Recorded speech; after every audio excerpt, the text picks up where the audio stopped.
yeah. Oh, yeah. The West Coast. I don't want to say the best coast because there may be people on the East Coast. Nothing personal. I do love it out here. I got to say, I love it out here. Yeah. Exciting. It's all right. It's good. It's fine. I would love, fun fact, when I was 4 years old, I lived in, when I was in 3 and 4 years old, I lived in California. Did you know that? I didn't know that. No, I didn't know that. Good morning, Amy. Good morning. Good morning. Over here we're live in the TikTok world also, coming to you from Montecito. The home of Oprah Winfrey and many others. Wow. Harry and Meghan. Yeah, Harry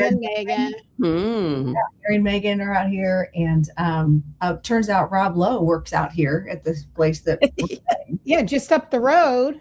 I was like, suddenly I felt the need to go to the gym. Probably. You're like, let's be real.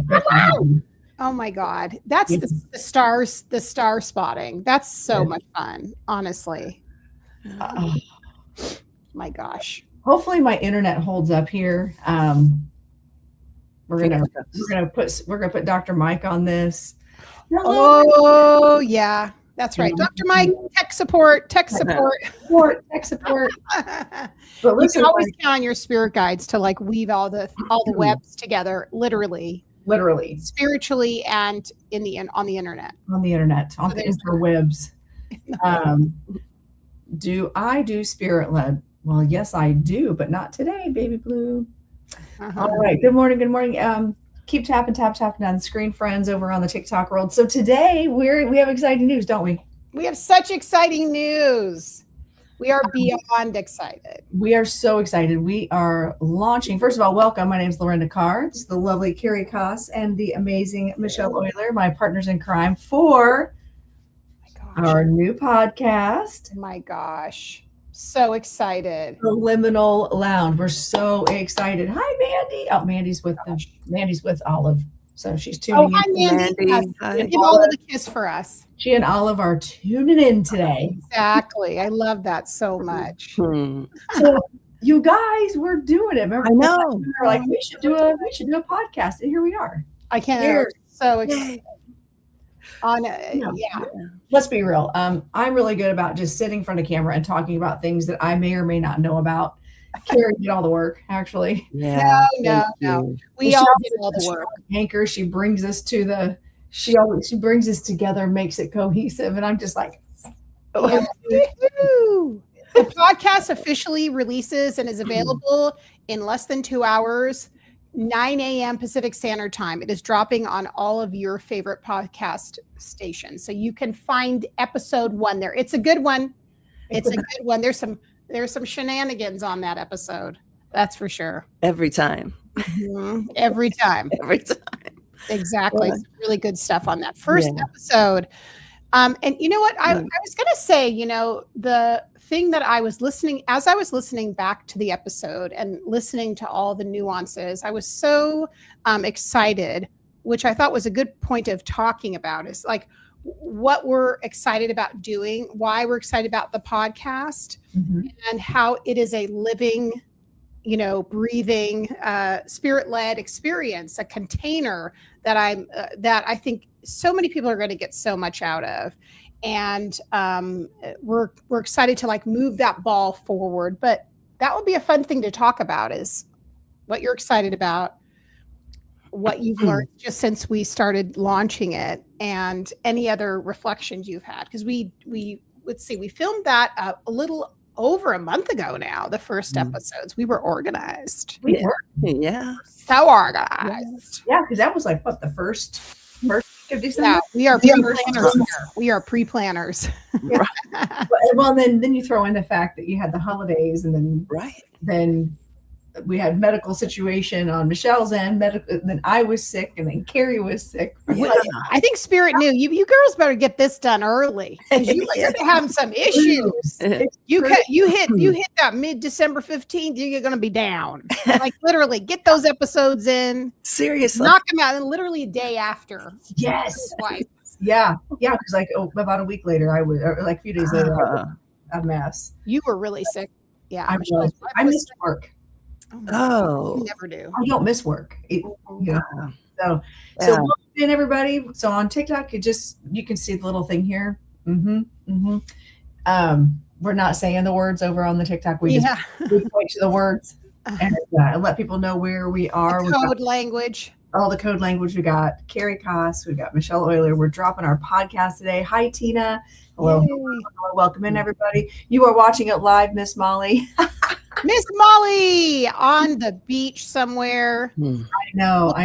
Looking stunning as ever. Miss Molly knows. I was just thinking about her. She would be really fun to have on the podcast because of her incredible thing about using her psychic abilities to find lost things. Yes. I mean, hello, remote viewing. I mean, really incredible. Yeah, absolutely. She's camping at the moment. Oh, okay. Yeah. Love it. Oh, yeah, no problem. We adore Miss Molly. And she's been on the Crowned Medium. Yeah. Before. So so welcome in. Very good. Tapping over in the TikToks. It is so early right now for me. It's early. Yeah. I did 7 a.m. Pacific Standard Time. Her boat's broken. Molly's saying her boat's been broken. The medium ship is broken. And she said hopefully it's done tomorrow. So hello. Welcome in, everybody. We are going to be talking today about launching our podcast, the Liminal Lounge. We are so excited. So excited. We'll be live within the next couple of hours. It's loading. It's doing its thing. And I did. You had sent the recording of it for us to listen to. I listened to it until I fell asleep. I know. The first probably 20 minutes of it. And hey, Jennifer.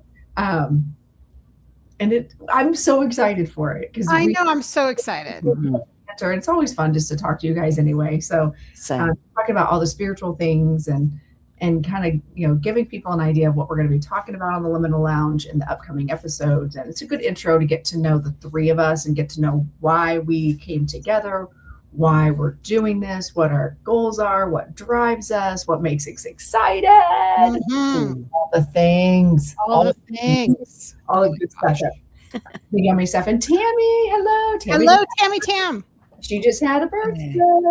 Gosh. And hello, whimsical. Happy birthday. That's Heber. Oh, hello, Heber.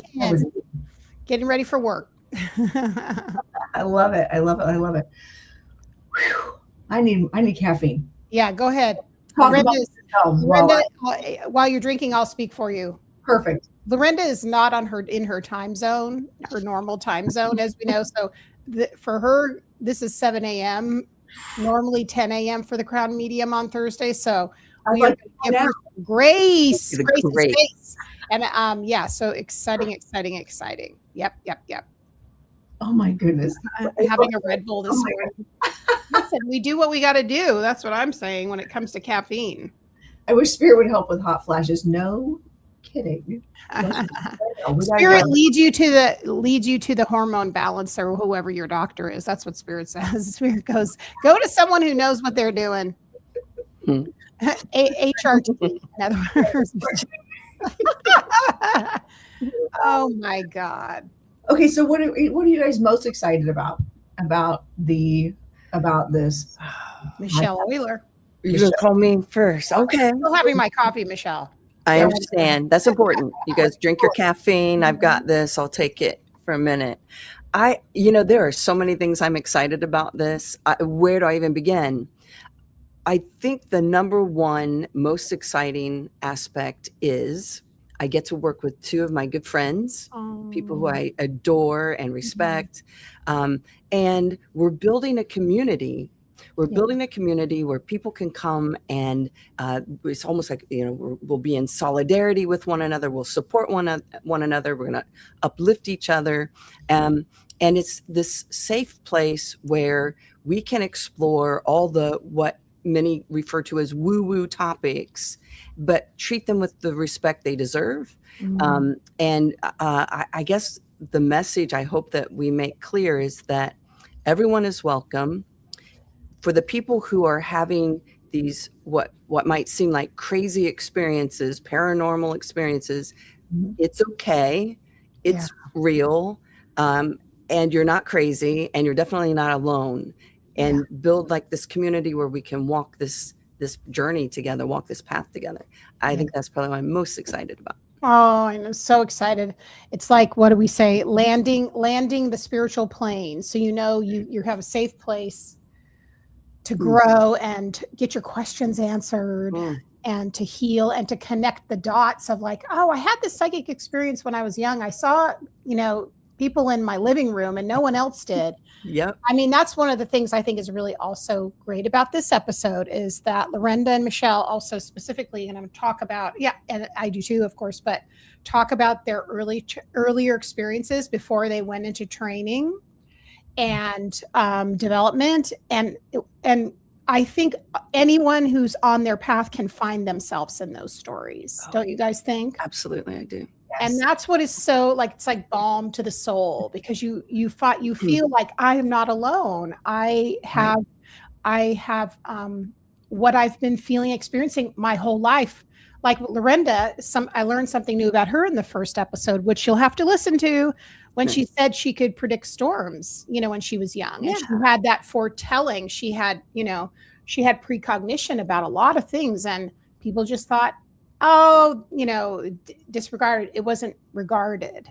And think about that also too, you guys, because you're literally, you have all these awakening abilities during your life, and you have been disregarded, and it's been seen as being not valid. That's like putting aside a whole part of your whole consciousness, yourself, which then what does that do to our emotions, our self-worth? So I think I love, that's why I think it's so great to hear your stories, and, it validates having more of that on the airwaves where people can hear those stories and share in the journey. People can find themselves, even if they're driving in their car listening. Right. Because, mediumship, when you look at it, I mean, first of all, if you think what percentage of the population are mediums by trade? Probably not very many, right? Oh, no, we're so fringe. Right. It's very fringe. It's very fringe. That's a cool way to put it. Fringy. And then it can be so isolating because you're pretty much out there on your own doing the work. And that's what I love about this trio, is that we're coming together and we're sharing ideas, and we're exploring all these wonderful topics together. And I'm learning so much from both of you. And now we can offer that to everyone. Like everyone can tune in, be part of it. We want you to be part of it. And we won't be alone now. Like we have a community, which is really fun. Yeah. Really fun. Really fun. Yeah. So all those stories I'm excited about. And even yesterday I had another idea for a guest on the podcast, because I was, oh my God. Okay. Let me not go down too much of a rabbit hole, but I'm today. Rabbit hole? What? We don't do that around here. Well, today I'm actually starting. Well, I'm kind of outing myself on this because I think it's interesting when you're a mentor yourself and you talk about your own training on a regular basis. And I think all three of us do that. Today, I'm starting a 12-week training program for, oh my God, it's so exciting. And the teacher's actually from Oregon, which is really for remote viewing. And she specifically works like to get, and I didn't know this because, long story short, she has similar background to me. She started in the Bay Area. She went to the Berkeley Psychic Institute, all the things I did, but she's taken it a lot further with this. So she actually trains you if you ever wanted to do it professionally. Now, that's not my goal, but my guides have other things in mind. But then I started realizing, and you guys would know this, probably some of you, that there's Institute for like Noetic Science, like they do this research.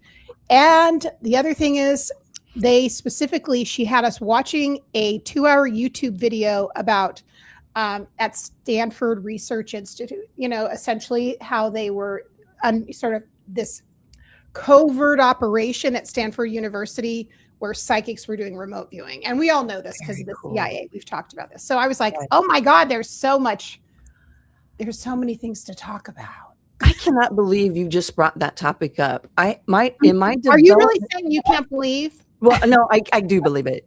Again, here's the synchronicity. Oh my gosh. I'm getting just last night in my development circle, we were talking about IONS, the Institute Yes. of Noetic Science, and we were talking about non-local consciousness and how it relates to like the Akasha and the Akashic. We were just having this conversation, and here you are talking about it again. Like, it's in the ether. It is in the, and I said that last night. We could go down that rabbit hole. I think it's a whole other. Best friends. There's a reason why many of us who are interested in psychic development need to be paying attention to more things and not just going, I'm going to do readings. And, it's like, let's see what's going on. Right on. And the astronaut who started all of that back in 1973, it's been around. Yes. It's been around forever. And this is also crazy. I was already thinking about, I had run across non-local consciousness and noetic science in some book I was reading. And Laura came up to me unknowingly and she said, have you seen the new Dan Brown book, Secret of Secrets? And I said, no, I don't really read novels, you guys. Yeah. It's just not my thing. Dan Brown's kind of interesting though. And she's like, it's all about noetic science and non-local consciousness. I was like, what? See what I'm saying? This is why I kind of feel like this is what happens. So all of us, we can agree when we open up into the ether and spirit is sort of sending all of us these signals. Hello. Yes. And then we're like, what is that? Oh, squirrel. Pulled here and then all of us are doing it. So that's what I love about collective consciousness. That is like, and me going in and doing this training, I'm like, you want me to do what? My spirit guides, you want to do some remote viewing, but That's so cool. I can't wait to learn everything that you learned. I swear to God. And here's one thing that's interesting, and I'm going to tell you guys this because this is what I do. It's on their website too. When you train with them, the first class, you meet each other, see each other online. Then after that, you do not have your camera on. Think about it. Because you are doing inner work. Right. So you're looking at developing all those, you're having to look at coordinates, locations, right? All those details. And if you're in your physical, you're not going to be seeing the more the ether. I was like, I don't sign me up. What are we doing? Right? Yeah. I can feel my third eye is getting ready. Yes. The pineal gland is getting ready. It's like, yeah.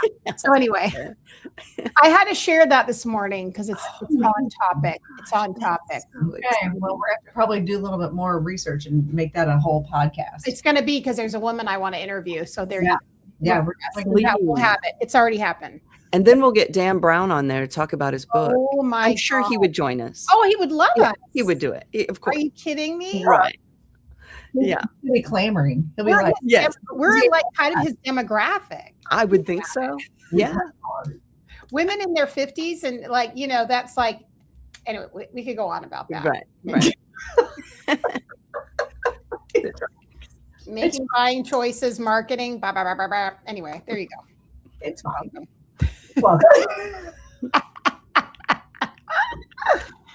Good topics.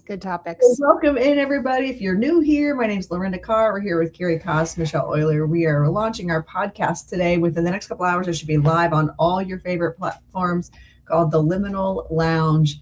And this podcast is, we're covering lots of different topics, kind of demystifying a lot of the woo. We are, we're just sharing our own experiences. We all three come from very, very different backgrounds. But yet with underlying similarities, we have our ethics. I will say one thing that binds us hardcore is our ethics and understanding like how we do things the right way and creating a community. I think that's we've said that, just creating a safe community because, if we're being honest, like all three of us have been part of very toxic spiritual communities before. Mm-hmm. You don't know until you're in it. And then you're like, wait, why do I feel like I need to go to therapy all of a sudden? And feeling like maybe you're the one that's been ousted or there's something wrong with you. And so then what I love about us and what we're doing is the three of us have no interest in doing toxic And we want to create a safe space for everybody. And we're hoping that with the Liminal Lounge, we're at least giving people an opportunity to educate themselves. I'm just wondering if he could be any louder right now. What are you doing? So if you hear a whole lot of crackling in the background. And a door open and close. Right. No, he's getting his snacks because he has to eat like every 5 minutes. Matt Carr. Matt Carr's never in the house when I'm doing my show. Yeah. He's so loud.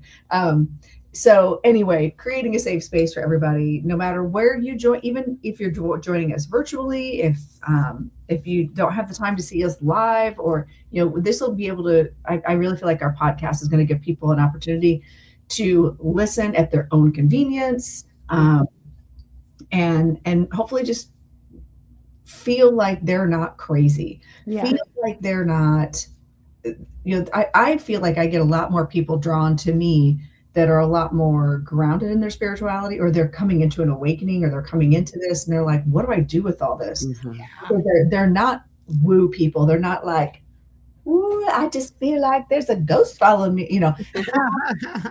They're like, this isn't, I don't get it. Like, this doesn't, they're logical people. They're normal people. They're moms, they're dads. They're just want to get answers in their life. And I feel like the three of us together, between all of our backgrounds and each of our studies and the things that we've done, really bring a good, unique perspective, and hopefully offer people looking for a safe space, looking for a place where they can feel like part of a community, where they can have real conversations. Right. We can't say that enough. We cannot say that enough. It's really interesting because I think about, I think we sort of touched on this in the first episode, but how much, I'll say the word hubris, but how much, especially with mediumship, I find in the mediumship community, can be so much ego. And I think the idea is like, well, I can do this and I'm special. And I'm the most popular, and this is how I am. And there's only one of me. And, even though I have 1,000 people on my wait list, I'm not going to tell anybody else about anybody else that's a medium. Right. It's just so unbelievable to me, but that's, you do you. Right. I would say one little sarcastic joke, because I have to, because I'm with Lorinda. I can't help myself. I think about when people say, I'm the number one medium. I'm the number one. It reminds me of the movie Elf, when he goes and he goes, congratulations, you're the best coffee in the world's best coffee.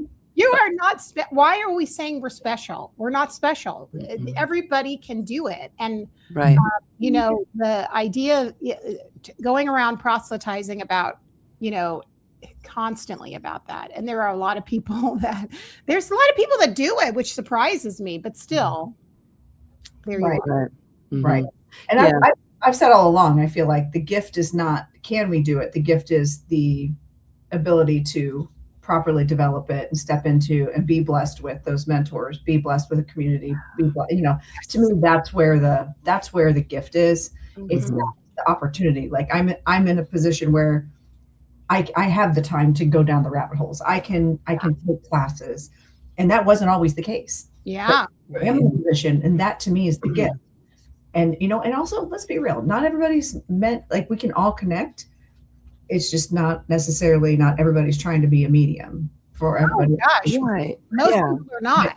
But I love being an advocate for people to go, you don't have to study mediumship to have a relationship with spirit to be able to live your best life. How do you get the most out of your time here? You've got a whole team. How do you do that? But also, how do you do that if you've got a background of fear, if your background is, you talking to demons, exercise.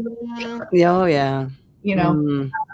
If you're coming from that place, I know the three of us are very well grounded in being able to hold space for people like that and help them deconstruct that, but also help them develop their, it's that holding those absolutely.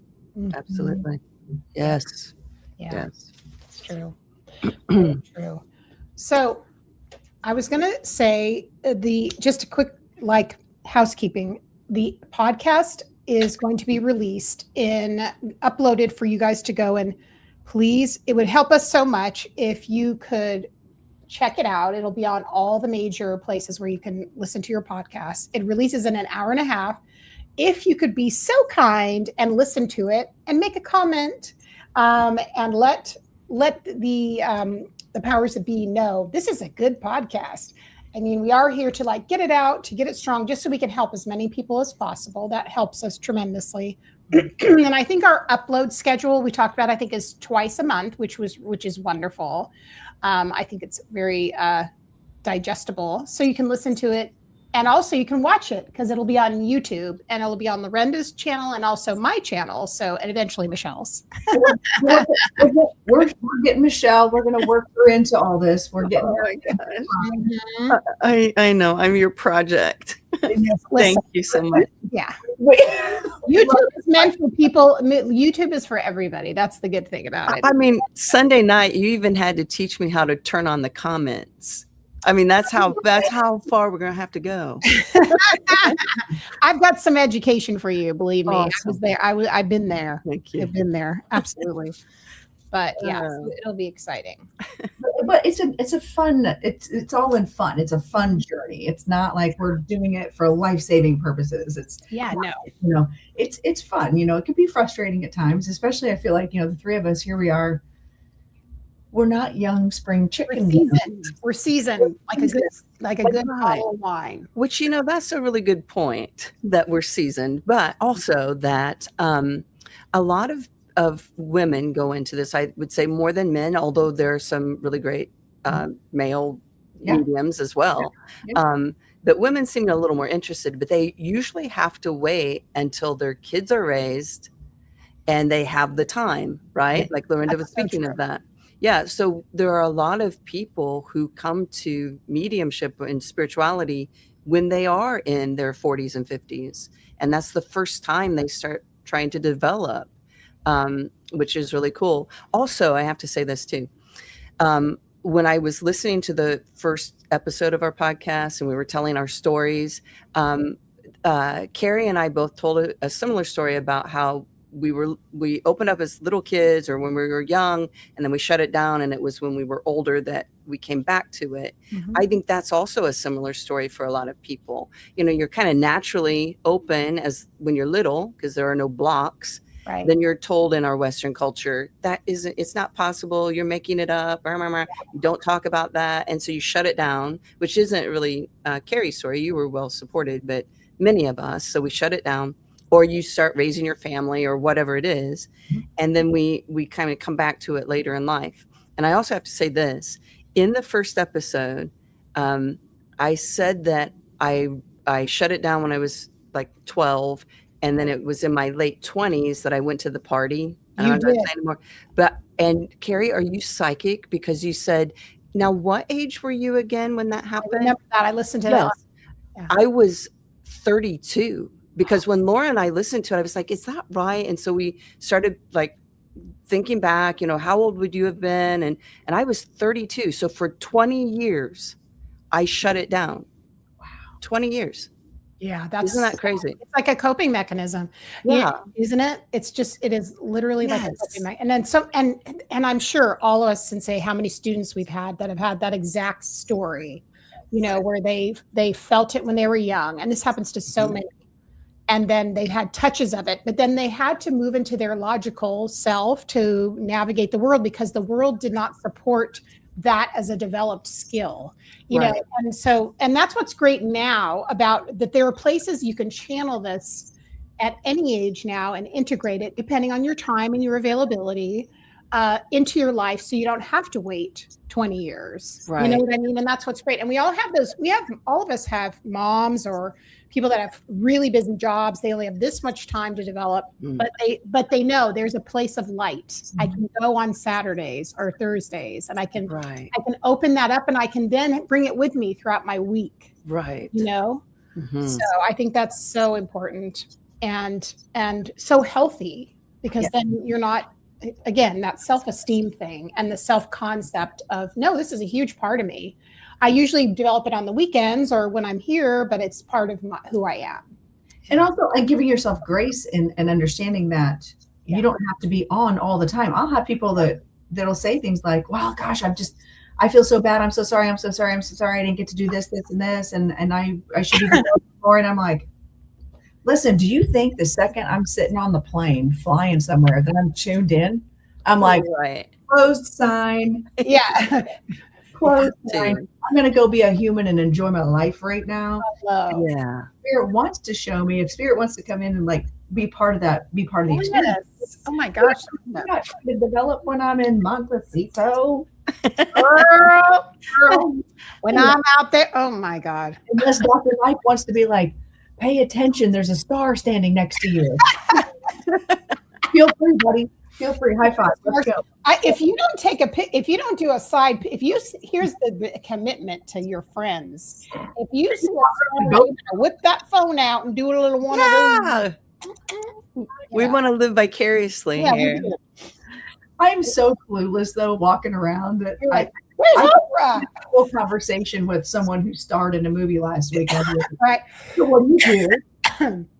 How's it going? Like I'm a person at the lounge. Oh my gosh! Yesterday I had a 2-hour layover, so I'm in the lounge and somebody starts talking to me, and then I pull in someone else. Ended up talking the whole time. Of course. You know. There we go. Yeah. And meeting people. For all I know, that person was famous. I don't know. Yeah. That's what I love about Leos. Yeah. You guys are so gregarious. Mm-hmm. Kind of are. We kind of are. The party starts when the Leo goes into the room. Yes. But then also we just feel like we're probably the most famous person in the room as it is. So yeah, right. We need to know what you're up to. Right.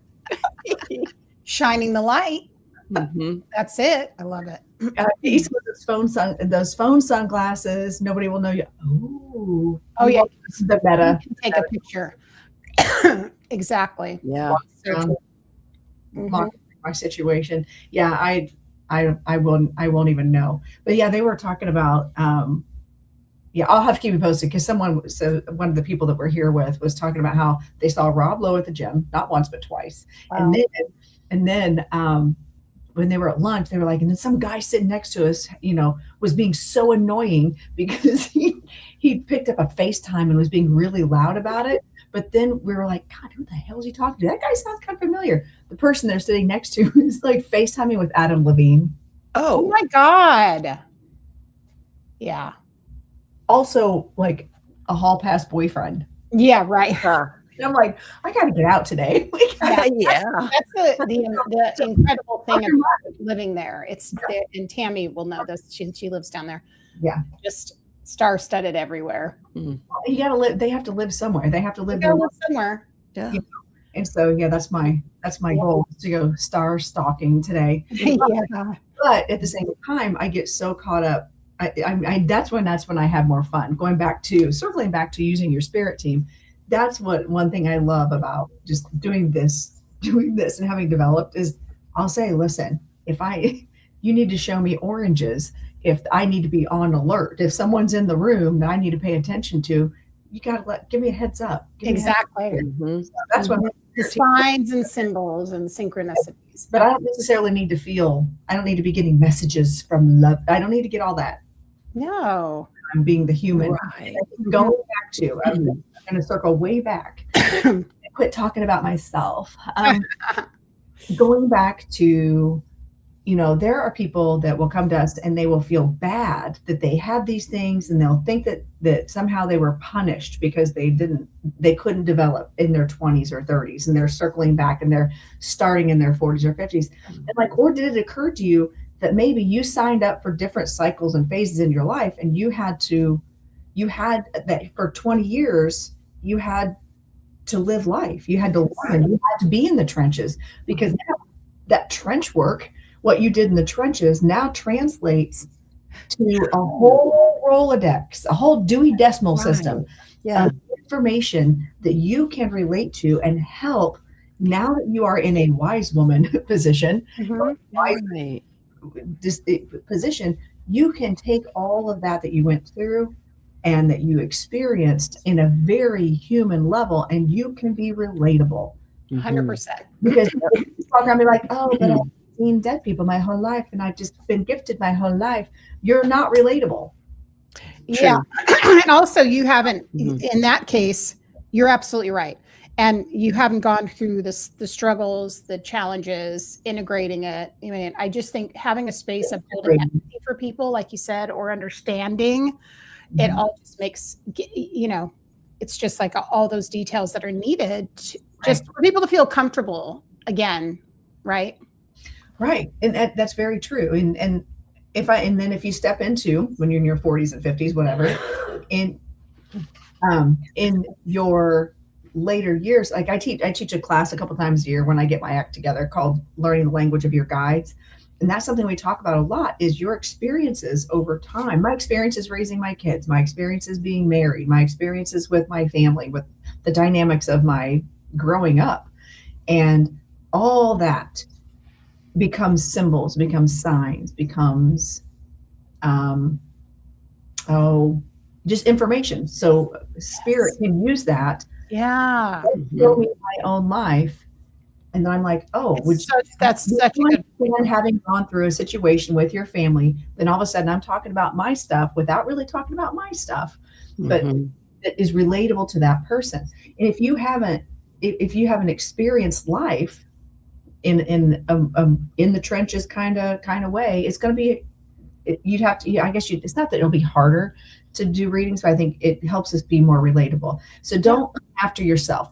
My whole point is don't put yourself down because don't knock yourself for having tuned out or not been accessible for 20 years. You were living life. Right. And we're here on the earth for a reason. On the earth. And your path was not to be a medium until you're in your 40s or 50s. I think I told you guys that, I think I talk about it in the first episode, but so after I did my clairvoyant training program in my 20s, and then I started seeing, again, we talked about it, the group that I was with and some very toxic sort of leadership at the top of the organization. And then I separated, and I was thinking I would go like into doing something spiritual again. Like I was like, okay, I'm going to go into this direction or that. And I was meditating with my spirit guides, and they showed me and told me that I should be a hairdresser. I told you the story, and I just thought that was the stupidest thing I'd ever heard. I was like, what the hell are you talking about? How is that going to work? And I didn't listen to them for an entire year. And it was still trying to figure it out. Didn't know what I was supposed to do. And again, something connected and relatable that I could do that was actually grounding me. And I went back to meditation, and I was like, okay, I give up. And they said, yes, you should become a hairdresser. And that's what I did. I was like, I get it. And that was when I was 28 years old. So that took me on this whole thing, like you're talking about. I went to school, formed my whole life, met my husband, children, all the things. Right. So true. Yeah. Grounding. So welcome in, everybody. I know I'm trying to monitor. No, it's a lot. Juggling. I'm only looking on YouTube now since I've been banned from TikTok. I'm not banned, but yeah, that whole thing. I can't believe. I think it's funny now. I'm going to tell you something about this because I'll be out. My energy field in the last 3 weeks since I haven't been on TikTok, amazing. I feel so good. I honestly am sleeping like a baby. I'm having amazing meditations. I can go on and on about why I think I'm pulling away from TikTok was one of the best things that happened to me in the Very life. Interesting. Well, and right now is the anniversary of when the shutdown happened. Yep. Like literally, because I was every year we come this conference that I'm at now with my husband, we go every year just in different locations, and we were out, and it was so weird that whatever how many hours it was that we couldn't be on. Oh yeah. It's literally the anniversary of that right now. Oh my gosh. Wow. I love that. And I'll say one quick thing before I was saying, well, people are like, are you going live? Someone messaged me. I was like, yes, but I'm going to be going live. I am now a published teacher on Insight Timer. And Insight Timer, you got to bring your A energy game. You don't roll up in there with any kind of frenetic shit. I'll tell you that right now. You've got to publish meditations, and then you have to go, just the whole thing. I'm so excited. Vibrationally, I was like, I couldn't be happier. I feel like Spirit's like, let's move in this direction. Yeah. I'm so happy. So yeah, Leslie, it is Carrie. Yeah. And she does have 2 accounts, but one of them, she doesn't have enough followers. It was just her backup account. She doesn't have enough followers to go live on that one yet. Actually, I do, but I'm not going to go live on that account. Not going to anymore. She's just like, you know what? Now that heading off YouTube, and for the most part, I'm not going to be going, except for, of course, if I'm with Lorenda and everything else. My guides are like putting the kibosh on that. Yeah, her account was not banned; it was hacked. It was hacked, which is what happened to my Gen X account, and they got rid of all my videos. But you know what made me happy? The other day, to completely sidebar here. Yeah. I loved my Gen X account. I called it my personal MTV. Yeah. Me learning how to do this. It was my way of learning how to edit videos and fix the lighting, and nobody cared. I didn't think anybody was watching anyway. I had a huge following on that one. I know you really did. And I didn't save my video. Like I had gotten rid of a bunch of videos for storage purposes. I'm like, oh, that's okay. They live in TikTok, not thinking that my account could be hacked. And not only did they hack it, but they got rid of all of my videos. They just deleted all my videos to make it some sales thing for bowls or something. I don't know. They were selling Tupperwares. With my 28,000 followers. Yeah. Oh my God. It was nuts. But the other day, just a few days ago, a memory popped up, and it was a montage that I did a year ago of all my favorite videos. Oh, did you grab it? I did. Good. I reposted it on my new account. I've got it saved, and my little sidebar. Now it makes sense why I haven't seen her. That explains. Yeah. So you can find me. You can definitely follow me also on the Tube of You. I still post on, I have another account called Elder Key Tarot, and I only put on very specific content on there. And live streaming, I go live every Friday on YouTube, and then you can see me in a couple weeks on Insight Timer. But I have meditations on there. It's very suited for me.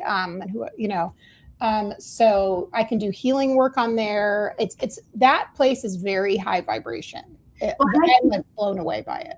I feel like in your old account, you were really trying to make a shift to how do we understand the algorithms? How do we understand? Yeah, I was trying to. So I felt like you were like, for the first 10 minutes, we have to do all these things. And it felt very. And my guides are like, get your ass off of that shit. Yeah, let's go. But it was so quick. And I was like, okay, we're going in this direction. Then all of a sudden, all these other ways that this is good for everybody to know. It's not just for me. All of a sudden, I went over to Threads. And I'm just communicating directly with people. I have all of a sudden, in 3 days, I had 1,400 more followers. People started, I just had someone reading from me on Threads because I can directly, because it's mini little blog post bites. And I'm also connecting with people locally in Portland. So I literally had a woman book a reading. I've had people join my membership. So I'm like, okay, I'm glad you made it very clear to me what direction I'm supposed to go in. And then my friend said, you need to be on Insight Timer. Why aren't you on there? I was like, okay. I'm just going where Spirit's telling me. So it's working out. Sometimes you need to get hit with a ton of bricks to move in another direction. So trust, faith, and spirit. Go in that, go be a hairdresser. Yeah. It's funny how Spirit will align us where we need to be. Yeah, put us on those paths, and that's why I think where the three of us talking in our podcast, talking about our journeys and how crazy, and how we ended up right here, how we're right now, and so now I'm kind of excited to see where this goes. Right. Yeah, and then just learning. I think again at our age, we were learning. We're just as accepted. We're just going to live in the flow on this one. Heck yeah. We're just going to ride this train. Where are we going?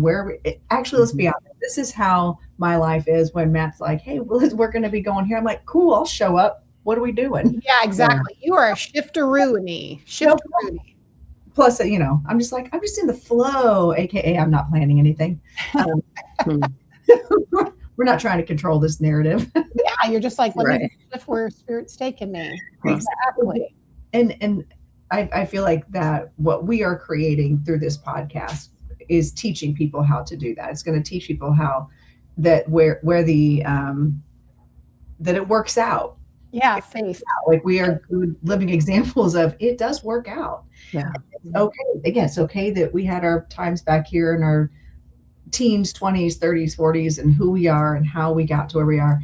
You know, I don't know. I agree. I think that idea of, especially it's that line of like, because we still get caught in our minds, like you said, and either feeling guilty or trying to keep up, or I'm not doing enough of this. I should have been developing this whole time, whatever it might be. But realizing, again, you were being developed and led for a reason. And so every step you take is going to be, work itself into being something where spirit's trying to share with you, give to you, teach you, support you. So trusting the process, which is not easy to do. Right. It's not easy. Yep. Right. Yep. Absolutely. We can't hear that at all. But You can't hear it. Okay, that's good. I'm used to having my microphone that drowns out any background noise. mm-hmm. Yeah. I can't hear it. Can you hear it? I'm not hearing it. Okay, good. Yes. Yeah, it's all good. Exactly. So does anyone who's here watching us have any questions or anything they would like to know about in relationship to what we're talking about, or maybe want to share an experience they've had, things like that? We would love to do that. So I was going to say one of the other things I'm just doing all the tech stuff, so we don't have to worry about Olive barking today. Exactly. Yeah, there's Olive. You're missing that piece of it. Right? And Matt just left, so he's going to bark. That's the barking dog in the background. Barking dog in the background. Exactly. So yeah, so I was going to say the second podcast that comes out, technically, also that's when we're going to start talking about some, I think, really fun points on like foundations of starting I'll call it development. What would you guys call it? So foundations, that'll be, I think, exciting about what works for each of us with grounding, protection, talking to spirit. I love hearing everyone's perspective, especially because, like you said, each of us have this different background and different experiences, different things that work for us. I think there's that idea, right, guys, of people say, well, I don't see like that, or that doesn't work. Right. I can't have a hard time meditating. All those different shades of things that people struggle with. We're definitely going to be addressing those in especially the first few episodes, which I think will be super helpful for people. And again, finding yourself in hopefully our stories and what we're sharing, which I think will be helpful too. Agreed. Yeah, absolutely. Yep. Exactly. I'm trying to manage everyone here. Exactly. I don't know how you do that. ADD at its finest. Yeah, it's like coming in handy. And then I have, and then I have. Yeah, but it go multitasking, and then you're doing all that, and you still keep up on what we're talking about. Yeah. Like, how do you do this? Yeah, You're amazing. Great. And I'm just trying to find the comments. Questions in here about development. If you guys wanna hit those. How does one discover your clairs? I'll let you talk about that, Michelle. Okay. Well, that's really that's a great question. Like, how do you discover them? So many people, I think, discover certain clairs just organically, like without sitting in a development circle. Like maybe you have a really great intuition, or you get a clairsentient feeling about something, or you can maybe you feel energy in the room that is maybe from the spirit world.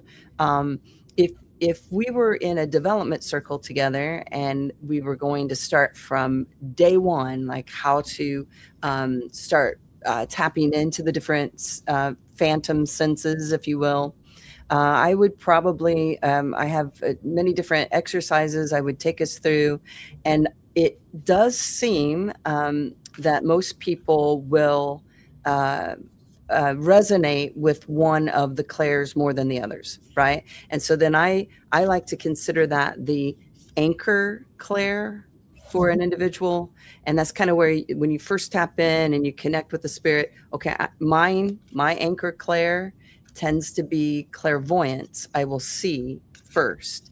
And so I like to anchor in, get them there, hold them there, and then that allows the other clairs to start activating. And hopefully, I mean, that's what I'm always hoping for. So let's see, I'm not sure I really answered the question. How do you figure that out, right? How do you figure it out? You figure it out by doing the practice, I guess, right? Yeah. Going, Yeah. starting, just jump in, start practicing. This is interesting too. Many years ago when I was first starting to develop, I could see, but I wanted to also work on my, I guess, claircognizance and clairsentience, right? So just the just knowing or the feeling, having a feeling about something. And so I started playing this game where if I was driving somewhere, I would look at the car in front of me and I would say, okay, I'm going to tap into my clairsentience, claircognizance. Which direction is this car going to turn that's in front of me? Right? Okay, so I started playing that game, started getting really good at it. And of course, my clairvoyance would jump in there and I would actually see which street they were going to turn on, right? So I started playing that game. Then I'm always worried about animals running out in front of the car. So I started saying, okay, show me, give me a feeling where an animal crossed the road. And of course, I'm in Indiana, so we're out in the cornfields and like there's tons of animals that run out in front of you. And then I would start seeing that. So I guess the reason I'm bringing this up, there are ways we can practice. There are all kinds of different ways to practice senses. I would just say, pick a way to start tapping in, whatever that means, and see how it progresses for you. Yeah, I like that. What about Brenda? What would you like to share about that? With the clairs? Development? I like development class. Development, they say. I mean, there are so many different exercises I've learned from different teachers and from along the way for learning how to develop the clairs. But yeah, I feel like you can even get to know your guides in different ways, and in just the daily activities, and sorry, I'm like totally sidetracked here. I'm thinking about like 5,000 different things all of a sudden. I'm not really sure why. I'm like, what are we doing here? Yeah. Focus me here. Dr. Mike. I know, Dr. Mike, come on, let's bring it in. I think what Michelle's saying, I'm very much the same way. If you're going to developing the clairs, just saying, okay, I want to work on seeing things today. I want to work on hearing things today. Help me with the external signs, and utilizing. Maybe that's why I was thinking about the spirit team, because I utilize my spirit team to help me get the awareness of that, I guess. And just recognizing that everyone has different abilities that will come in the time that they're supposed to. Yes. Because I would say things like, well, I don't really see ghosts. And then all of a sudden, She froze it. Wait, she froze. Okay. Oh, yeah, I'm on internet. Am I back now? You're back. You're back here. So, but understand which clair in the moment. Me thinking I don't have the ability to see something, and then they bring it in. Yeah. Yes. That's well, utilizing our clairs, I have found if we try to force it, it doesn't work, because it's the thinking brain getting in the way and all of that. Really just trying to be an open channel and allow it to come through, like be patient and wait until it just naturally flows through us. Yeah, that's a lot of it. Actually. I love the idea too. What everyone's saying is being able to observe yourself and be neutral. And almost like one of the things that I did like about the training I got, which I know you guys have had all these similar experiences, that we would imagine we were sitting, even if you couldn't see it, sort of like in a room where we were in observation of things around us. And I think maybe having some type of a place where you observe yourself and that you can learn your reactions and what you notice. Like you're in a, sort of like, a theater, and you're like, I'm noticing this feeling, or I just felt a chill, or I just got something that came in. And I've been doing lately, which I think is nice, bite-sized lessons in under 10 minutes with people. It seems to be working, where I'll focus on one clair at a time for a certain amount of days and just notice, where am I with this? What did I observe? Right. And then moving to the next one. And then also maybe keeping a little journal and observing yourself. Now, you don't have to do that, of course, but it's something I think is measurable. It's small, and you can just see, what do you notice about yourself? Because I think most of us, when we're, like Lorenda has been saying, like, we're so busy with our lives, we've got so much going on, and we land and we say, am I psychic? I got to think. And we literally have to like become an environment that's ripe for and fertile for observation. And that takes a little bit of time, because then your nervous system is involved, things like that. So being in observation, making small little, goals, I think is really helpful. I love that. We're busy people. We have a lot of distractions. Right. I think, just stepping into the fact that you're just consciously going, how about today while I'm living life? Yeah. What am I working on today? What am I working on? 10 minutes. Life? Right. That's right. While I'm getting ready. Sometimes even while I'm getting ready, I'd be like, all right, so what are we doing today? What are we? Yes, you're so good about that. Yeah. What am I learning? What am I observing? Or what are you learning from me today? You've taught me a lot about that. That's been a great reminder with my guides. And so what I find is, by doing that, I in turn end up working on my clairs. So I think that was my whole point of all this. I'm like, why can't I was trying to put words to working on the clairs. I'm like, but Dr. Mike kept saying, no, talk about your connection to your guides. So I think that's what ultimately opened up my other clairs. Was starting with the guides first, and then understanding how they show me things, because they know that that's how I learn. That's it. Everyone learns differently. Yes. So your experience may be completely different than mine. Exactly. Yeah. I had to start with the guides before I started in the clairs. I love that. Yeah. I love that. It's, well, you know how we all feel about our spirit guides. Right. That's right. We are fans. And Lorenda and I both our first development experiences were through Camp Chesterfield. And that's pretty much how they do. You meet your guides, and then you work with your guide. Yeah. And that's great. I love what both of you are saying about all of this. And, Carrie, I love what you're saying about we have to be able to observe ourselves.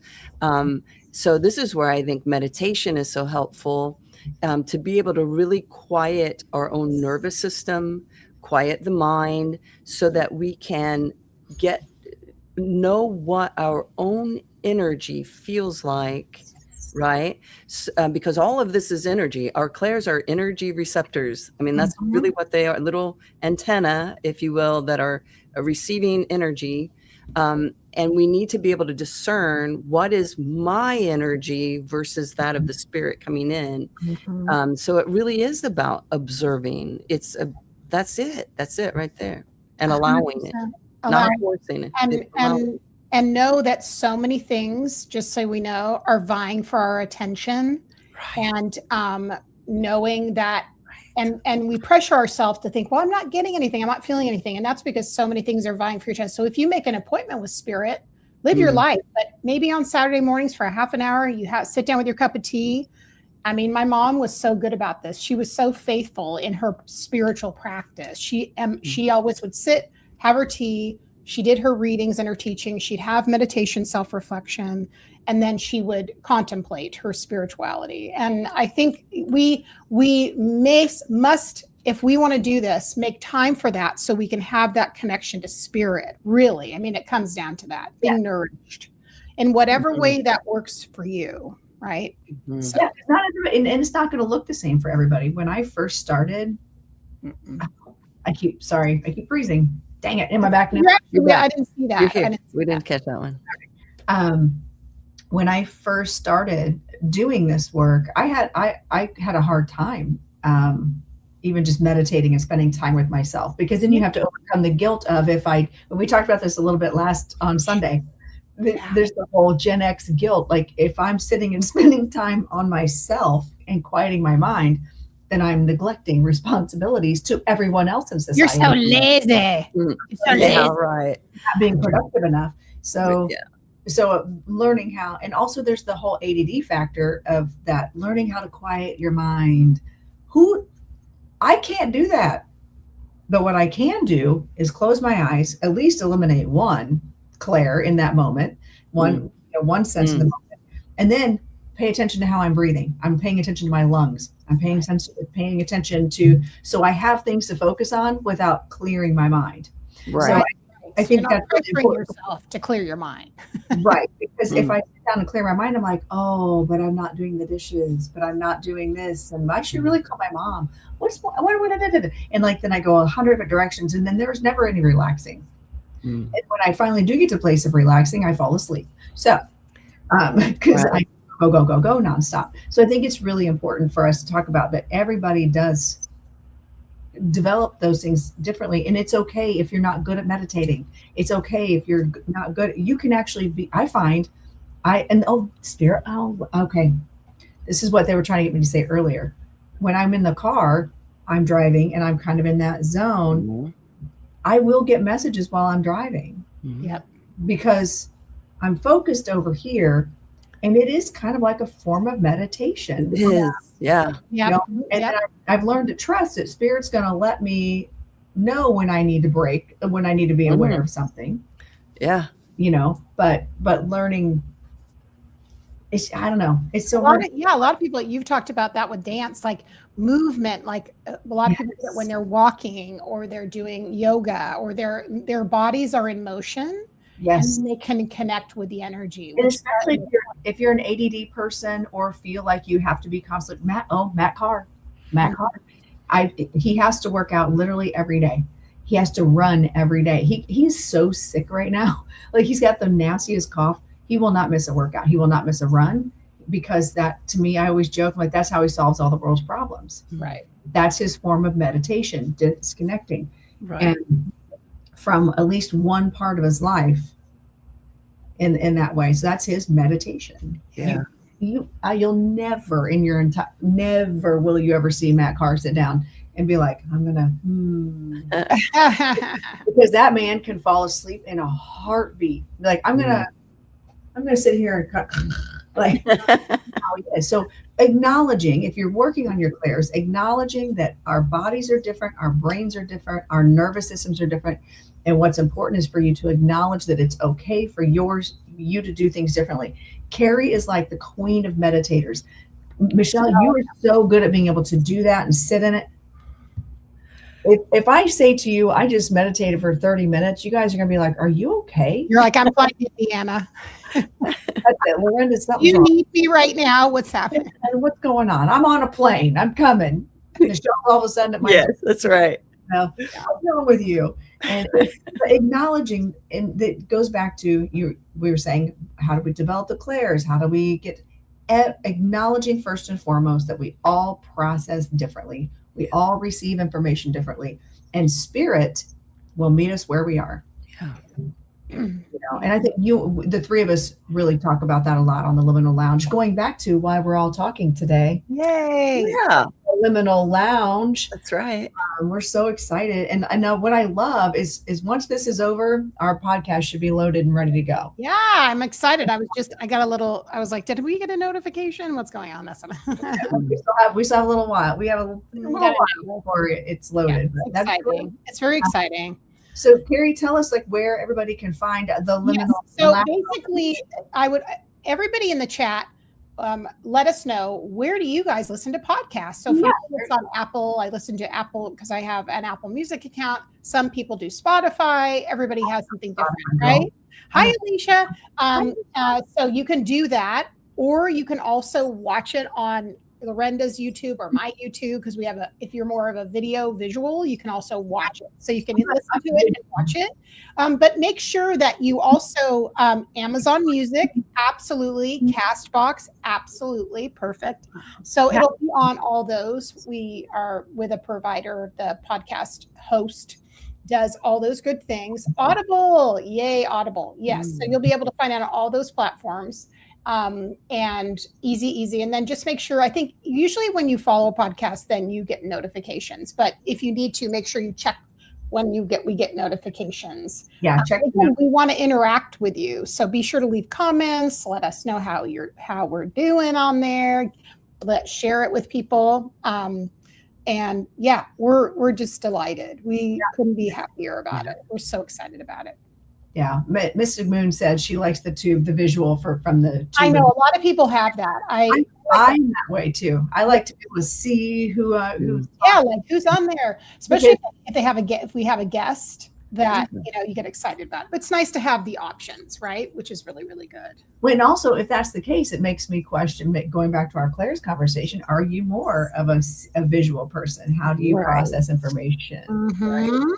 Because I love to be able to see, because I love to see the energy with people that they bring. Yeah. It always translated in the voice when I'm listening. So I love that. I love that. Back together. Somebody else said they listened to Pandora. We got a few Spotify's. And I'm the worst. I actually don't listen to too many podcasts, but when I do, I feel like a commercial all of a sudden. I am definitely a Spotify girl, mostly because that's where all my dance stuff is. So I try to keep it all in one place. So yeah, absolutely. All kinds of places, and listen to us in the car, listen to us. Yes, I'm so excited. I was going to see if I could put the link in the chat, but I don't know if I can get that. I don't want to get that fancy, but we're getting there. We're getting there. Yes. And then also the links will all be put on our socials. So you'll be able to find it if you're like, where are they? Or what's happening? It's like Amy said, it's great to have these to listen to while I'm at working. It makes my job a little more enjoyable. Yeah, absolutely. I'm kind of one of those people too. If I'm working on something on the computer, I like to listen at the same time, probably a little ADD, but kind of occupies both parts of my brain. Yeah. Right. And it keeps, I think it makes things more fun. Yeah. Having to focus on stuff like that. Yeah. You're like learning, digesting something, processing, things. So I'm so excited for the launch of this, and I was actually talking about it last night at dinner with people that don't do any of this, and they're like, "Oh, so how's it been going? You do that spiritual stuff thing, right?" I know. Spiritual stuff things. Yeah. You still do that dancing stuff, right? Yeah. Yes. Yeah. I do the dancing stuff. I knew we were crossing a threshold when my financial planner last year brought up the fact of consciousness, of like telling me all the things they've observed and noticed about consciousness and the study of consciousness. I went, because at first, what I always usually say with people I don't know who know or not, what do you do? Oh, I'm a coach. I work with people. I'm an intuitive coach. And then if they keep asking, then the door opens up wide. Right. That, and then one of my clients this year was a CFO of a company and has had his spiritual awakening 2 years ago. And I went, there is something afoot in the world. Oh, heck yeah. If we've got, these top pillars, and these were both men that probably never even thought about this stuff before that. Yeah. Which is, I think, an exciting turn. Yeah, that's awesome. Well, I recently met someone who was like a big dog in like real estate development, and having conversations with him, he was like, I never really got this stuff. It's like, I know I was intuitive about a lot of things, but I think they're starting to realize there's something to this. Yes. Mm-hmm. And one of these days, Matt Carr is going to go, there might be something to this. It's the astrology. I'm telling you, it's the astrology. It is. It's funny. Cracking open. I got to tell you a story. Last night, he's tearing up the room. He's like, I can't find my wallet. And he had been out and had done some stuff out in the wild. He's like, and I go, it's in your pants pocket from earlier. And he's like, no, I emptied my pockets. And he's tearing everything around. And I was like, just go look in your pants pocket. And he digs out his stuff and he pulls it up. He goes, whoa. Yeah. I go, people pay me big money for this. He's like, you just didn't realize. Also, looking at him, he's so analytical. He's a tax attorney. Mm-hmm. He's so analytical, and he doesn't understand any of what I do. However, he's starting to recognize, hopefully, because there are times he'll meet people and go, that person's slimy, this person, da da da da da.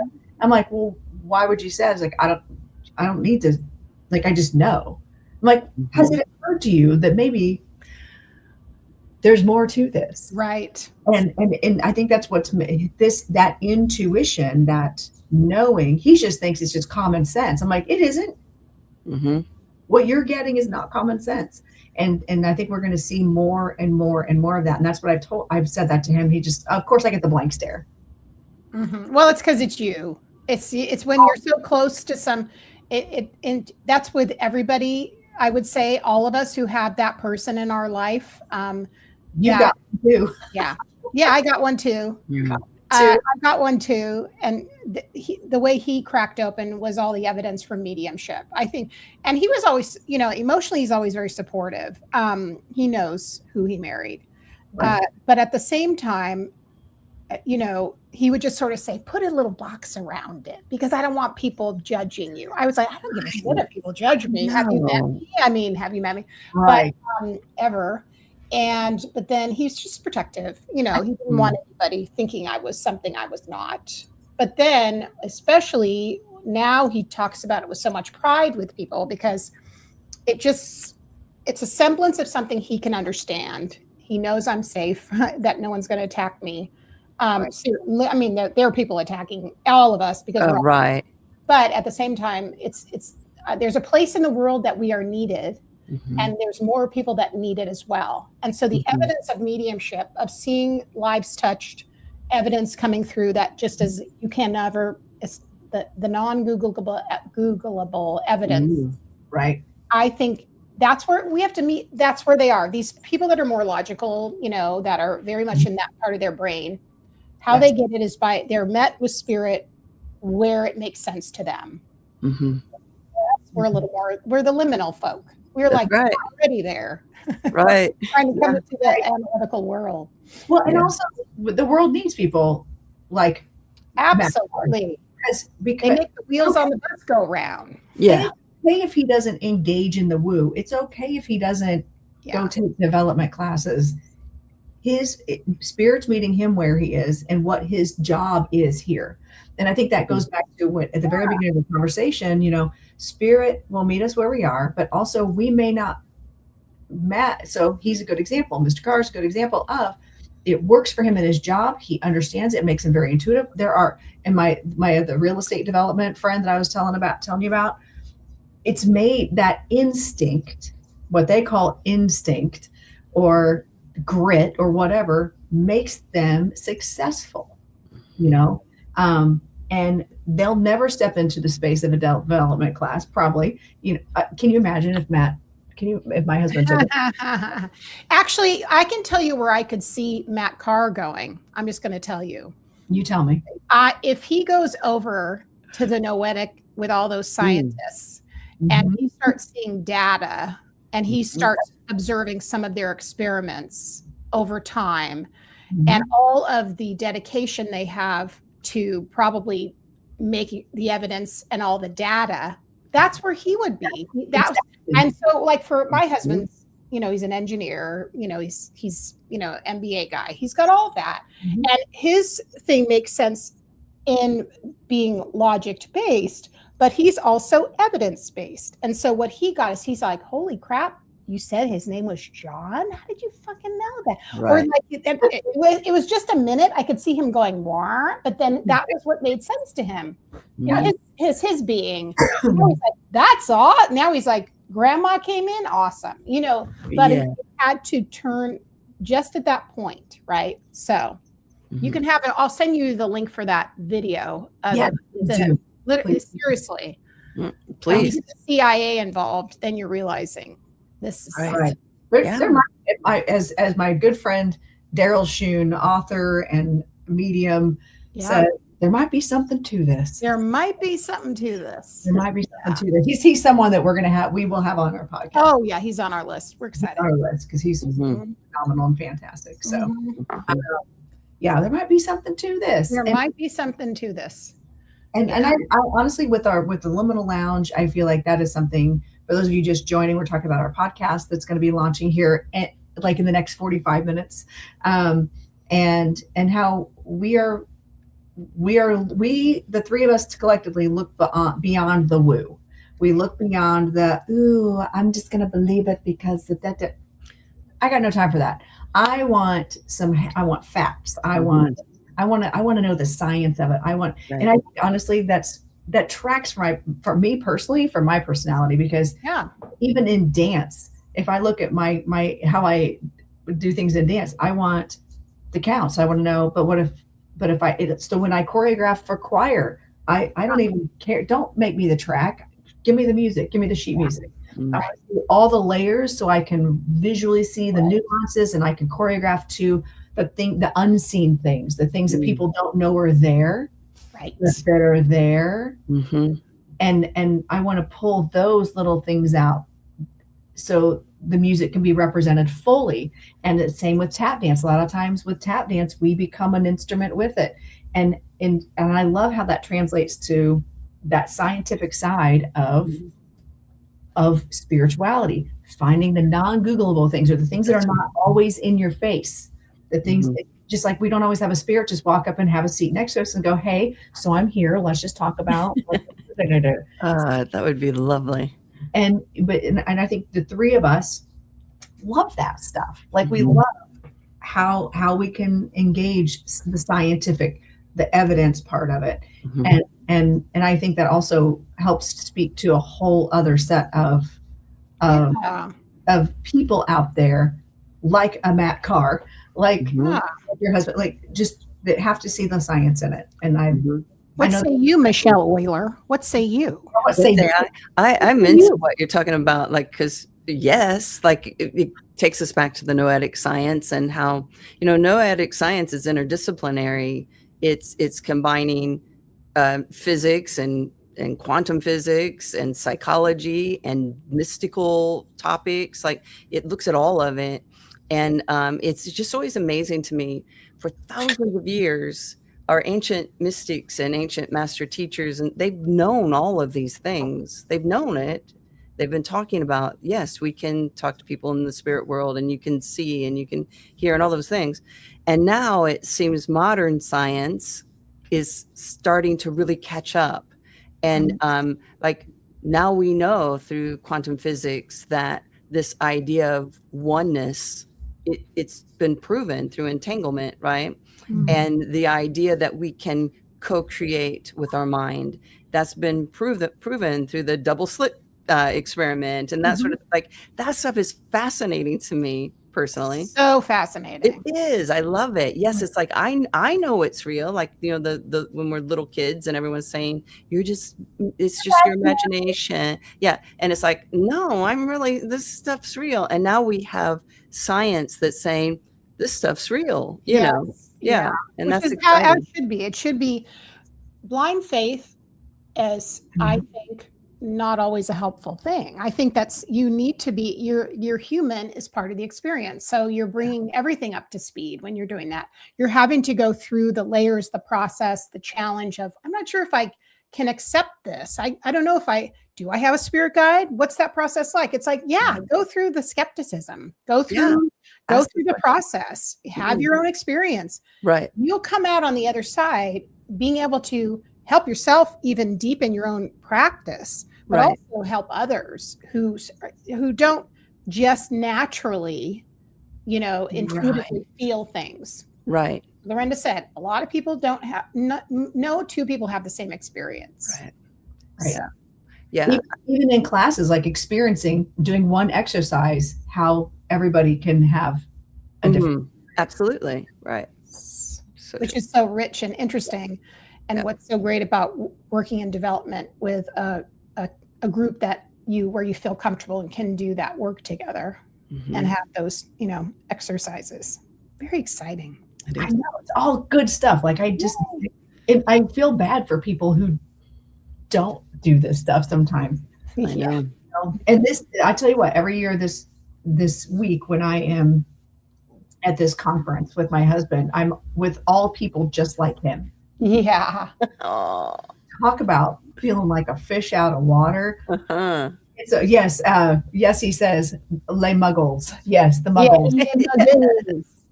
Yeah. The Muggles, but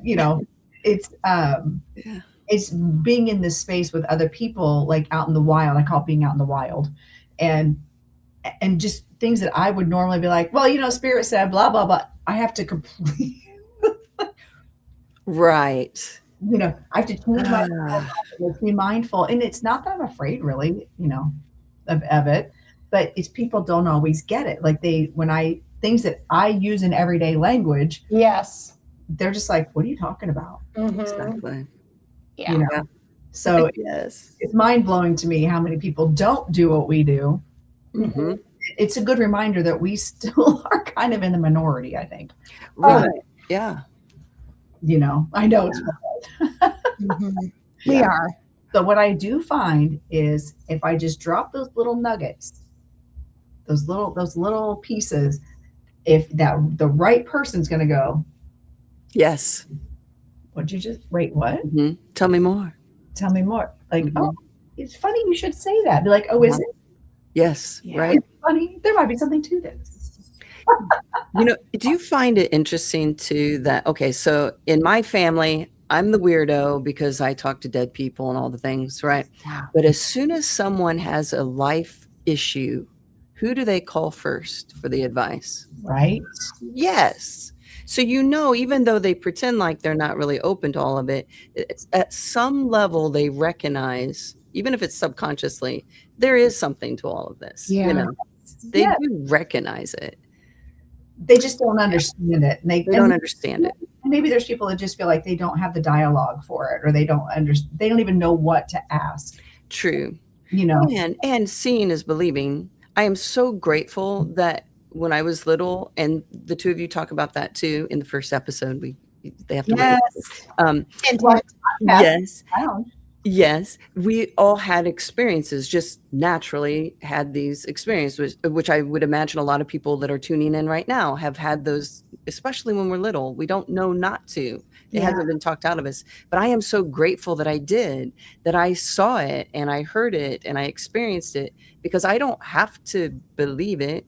I already know it's possible, that it's real. I already know it, Yeah. Yes. That's such a good feeling too. We talk about that a little bit in one of the podcasts, how that transition from believing to knowing. Very powerful. Yes. And that's when all of a sudden you find yourself in a crowd of real estate developers and lawyers going, Spirit walked up and said hi, Right. Yeah. Yeah. There's a woman in this room. Yeah. Right. In the corner. But then there are also the ones that at dinner at the table sitting right next to you, the ones that like look at you like you're crazy, are still the ones going, so you're saying that like you could talk to my grandmother? Like, right. Maybe. And all of a sudden grandma's like, yeah, let's do this. Exactly. Yes, you made a point. And then you got to be careful with your language out in public about this stuff, because sometimes they just want the dog and pony show. Right. Yeah. Right. But hey, Nicole.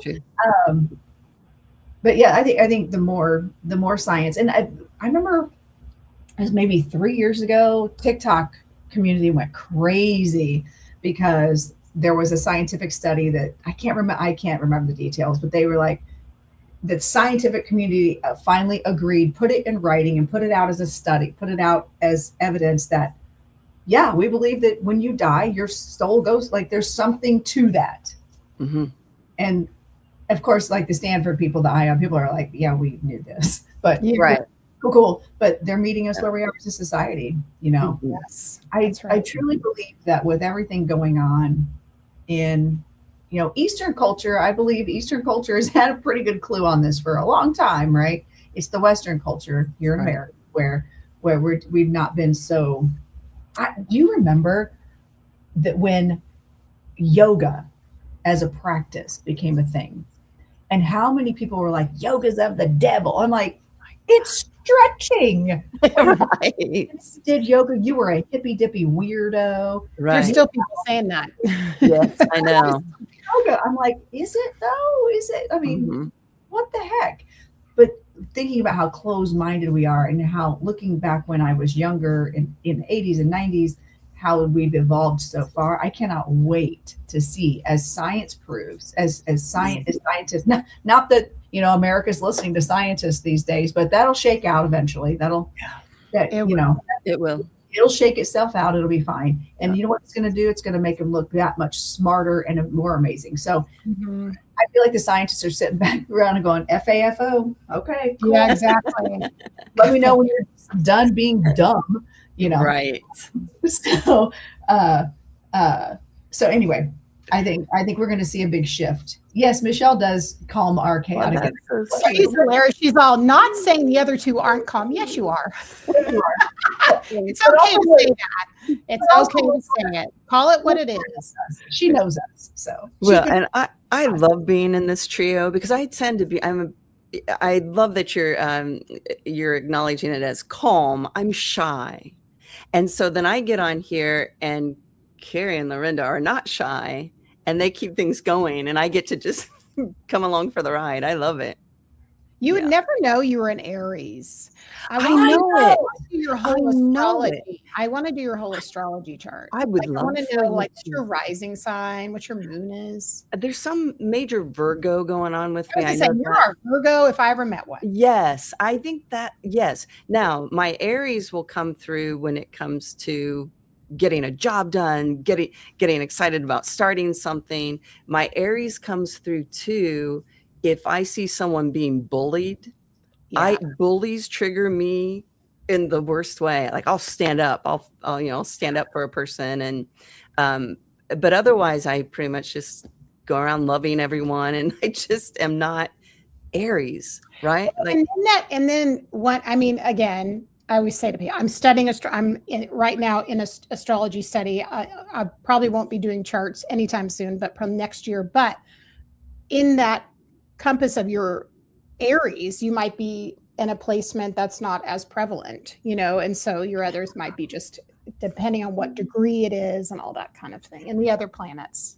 Oh, I would love for you to do my chart. The energies of astrology, I think, again, we're talking about energetics and the consciousness and how all those things weave in so specifically. Talk about as close to science as possible. That's what I find fascinating about astrology, numerology, is that with confidence, if anyone's going to do any forecasting, the astrologers that I follow, I think, are getting it right. Like the ones I follow, the ones who I think are worth their salt, you know, and making sense of our energies, both from a personal perspective and then with how the outer planets affect us, which is more slow moving, which affects all of us as humans. Right. It's phenomenal. Amazing. So then the fact that we're moving into, or maybe already are in it, this age of Aquarius, that's very hopeful, right? Yes. And also other planets that are connected too. Okay. And again, I cannot speak on it with any type of like massive confidence because that's not my niche yet. But I do, the astrologers I know that I really listen to, who I think are very well paved in it, are the way they explain things is just extraordinary. Yeah. And there's all these layers to it, and how planetary combinations affect us, and when they don't happen that often, and they can track it through history. And that is fascinating. There's Right. My list of astrologers we're going to have on the podcast. I have a couple in mind. Yay. That's awesome. Well, and this, I think astrology, I know astrology is going back to the spiritual anatomy class from Camp Field, and then classes that Michelle teaches on natural law, understanding the law of attraction, the law of, like, it all ties in with astrology and where we are. Why are we here at this moment? Why is our sign exactly what it's supposed to be? Exactly. Were we drawn to it because of our goal, or did the powers that be on the other side go, guess what? Here we go. This is where you align best. And so I'm fascinated. Oh, it's fascinating. And what's really interesting is I actually, my really younger days, from like fourth and fifth grade, when we had a newspaper, my best friend was obsessed. She would read the newspaper every day before school. Fifth grade, like that was, she was always trying to be very informed. I'm like, hey, give me the astrology, give me the horoscopes. Yeah, but that, interesting. I was obsessed with the horoscopes and understanding astrology, and so that was actually probably a launching point for me, an initial contact point for me, was that. Yeah. So I've always loved astrology. Do I really, now at this age, doing mediumship and doing everything else that I do, I don't necessarily want to study astrology, but I always say, listen, I don't know anything about any other signs except Leo, because we are the center of the universe. Oh yeah. Well, when we go into it, the fascinating thing, talking about our soul blueprint and how, again, the details so much about house placements, the angles, these things are so literally mathematically based about possibly what you'll be struggling with into early life, past lives, where you're ascending to, where you're moving towards at a later part in your life, things that are more that are more under the surface, things that are more it is endless possibilities, and that's why it really takes quite a while to even have an understanding of it. And that's why people study it for such a long time, because it's it's beautiful. Well, and some of the greatest minds in, like, back in the day were their whole life's work was like studying the astrology, the stars, and understanding all of that, and how it's wild how it just has lived, because there might be something to it. And that's why they were with astronomers. And Fawn Bounds, excuse me, says, yes, houses have numbers too. I know. I'm in that I'm living in that rabbit hole, and will be there for probably the rest of my life, because it's so fascinating. So I love it. Love it.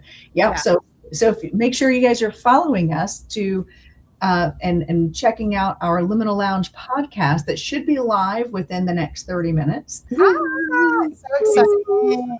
You can find that wherever you listen to your podcast. It should be on those spaces. Or you can always just watch it here on the tubes of views as well. And we're going to be talking about all that stuff going forward. I'm so excited for this project, and this new thing, this new trajectory this path that we're taking. And really, you see, even just talking about astrology, how the three of us had very different, unique perspectives, but still something very common with it. And that's what I love about our podcast. Yeah. The ones that we've recorded so far is that just this is what you're getting. What you're listening to right now is what you're getting in a podcast. Yep. I just love it. I love our synergy with it. I love same synchronicities, and can't wait for everybody to listen and tell us what you think. So make sure you're getting notifications, because we're going to be releasing 2 a month. We're releasing one today, and then the next one should come out actually fairly soon. Yes, fairly soon. Yeah, it'll be within the week. Working through the technology. A lot of tech to set that up back end, but it'll be spicy. Exciting. So make sure you listen to the first one and get to know us a little better, and tell us what you think. Make sure you're commenting in whatever you're listening to, wherever you're coming from. Let us know what you're listening to, or where you're listening from. So make sure to comment, engage with those, share it with your friends if you feel like, hey, you know what? this seems like a thing that I think so-and-so would like. So make sure you're sharing, getting the word out. And I feel like we have a lot to bring. We have a lot to bring to the table. We're not trying I'm saying that in a humble way, by the way. Yeah. You should listen to us. We are the authority. But I do feel like we have a lot to share that's valuable. And if you're meant to be part of that journey, we'd love to have you on that, Join us.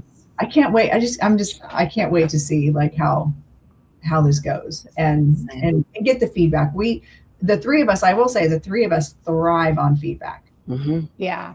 We really do. So if it sucks and you're like, listen, you people are awful, then we want to know that too.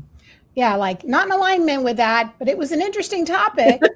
Not sure about that guest, but I'm so glad I listened. Peace and harmony. Yeah. But, I mean, the idea is, we might have guests on, as long as our biggest thing is ethics, right? That we might have guests on that we have, maybe don't see things the same way. But the idea is that even in that conversation, there'll be a healthy, challenged discord of conversation. I don't think it'll be that out of alignment, but still, you never know. Yeah. But isn't that what makes, do we want to agree with everybody that comes on the podcast or see things exactly as they do? I think it'll be interesting to, and we're going to be exploring probably people that are specific in certain parts of, metaphysics or spirituality that none of us have any experience with, which is kind of exciting. Yeah.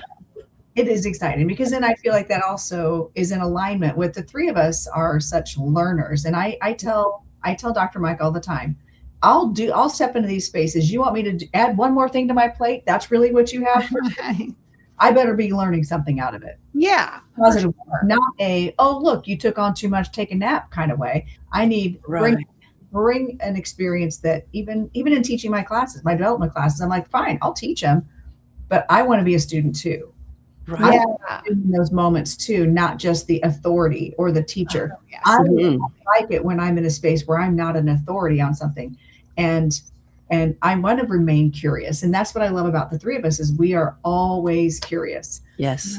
We want to know what we don't know. Yeah. I think that also comes with going back to, yes, we're starting this journey. Maybe we started this journey later in life, but that also means we are a lot more humble in how we learn things and how we came to the hard realization probably that we don't know what we don't know.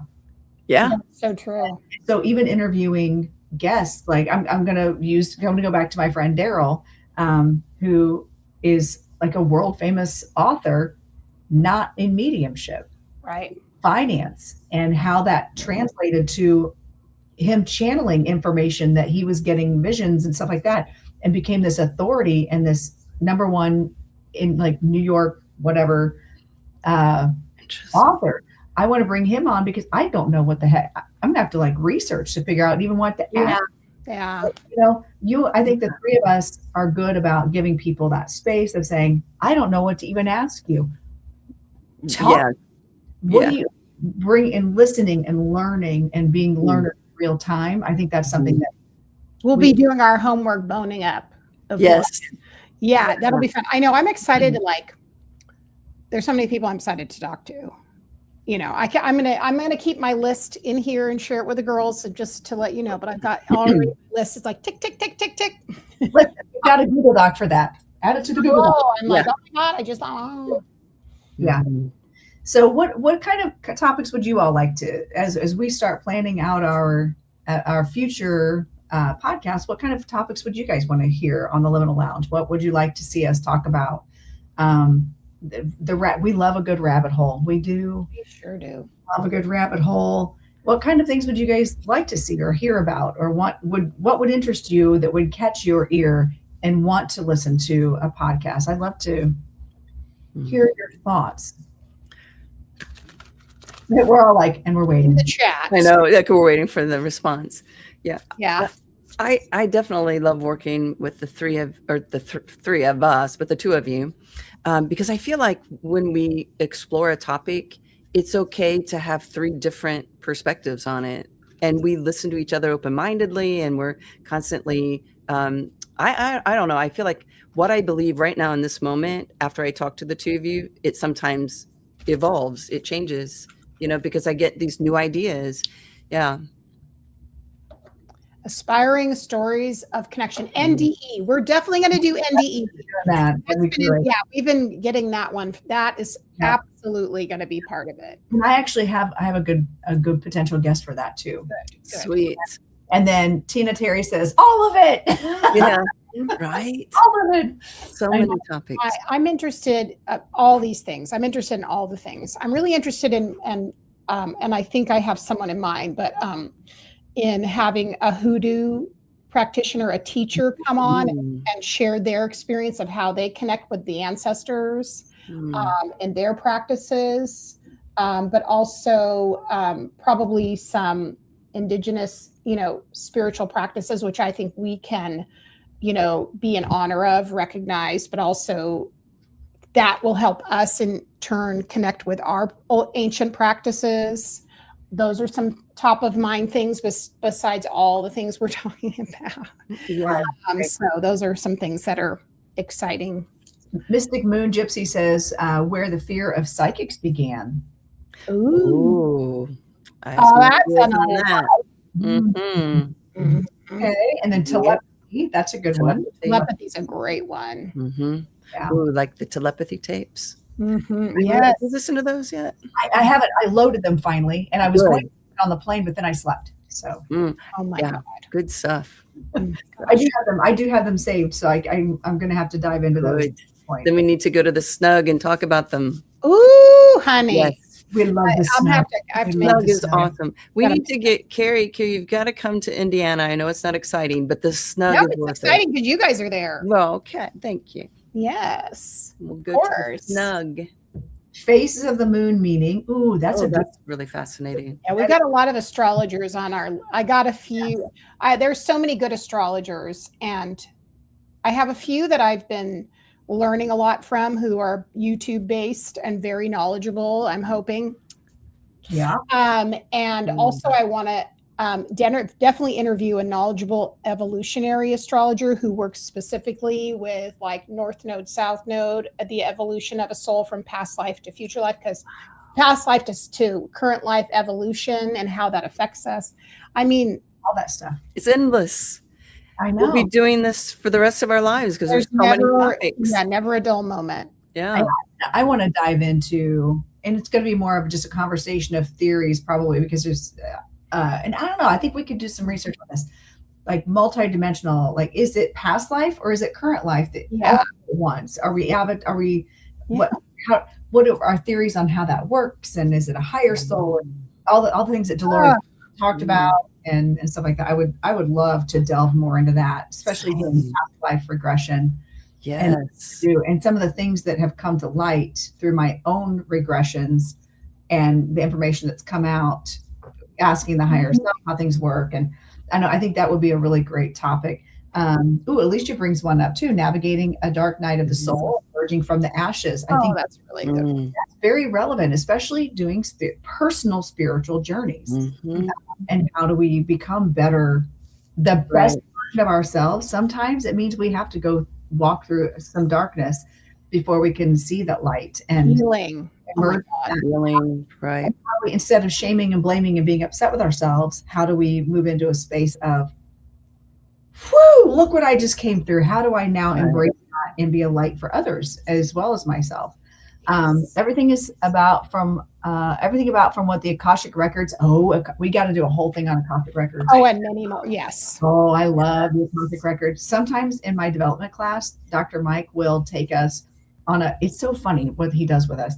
And for those of you who don't know, Dr. Mike is my teacher guide, my philosopher, and he'll just kind of take over and he'll put us all, our soul, our spirit, on a bus, and we literally go on a field trip.